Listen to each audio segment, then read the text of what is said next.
حدیث سنو مزہ آئے گا.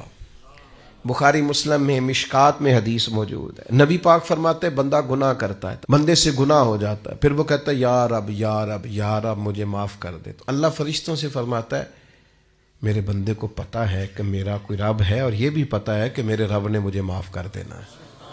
اور اللہ فرشتوں سے فرماتا ہے گواہ ہو جاؤ میں نے اسے معاف کر دیا. فرمایا پھر نفس غالب آتا ہے, پھر کوئی گناہ کر بیٹھتا ہے, پھر عرض کرتا ہے یا رب یا رب یا رب, اللہ میں بھول گیا, میری مدد فرما, مجھے معاف کر دے. تو کریم فرماتے ہیں اللہ پھر فرشتوں سے فرماتا ہے میرے بندے کو پتا ہے اس کا رب بھی ہے, اور یہ بھی پتا ہے اس نے معاف بھی کر دینا, تم گواہ ہو جاؤ میں نے اسے معاف کر دیا ہے. تیسری بار حضور بیان فرماتے ہیں, تیسری بار فرمایا پھر بندے سے غلطی ہو جاتی ہے, وہ پھر بھول جاتا ہے, پھر اللہ کے حضور عرض کرتا ہے یا رب یا رب یا رب.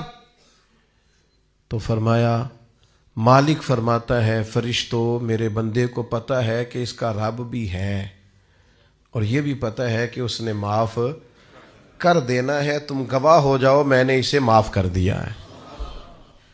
شارحین حدیث فرماتے ہیں یہ حضور نے جو 3 بار کا ذکر کیا یہ تمثیل کے طور پر ہے. معنی کیا ہے کہ وہ جتنی بار بھی سچے دل سے توبہ کرے گا اللہ اتنی بار ہی اسے معاف فرما دے.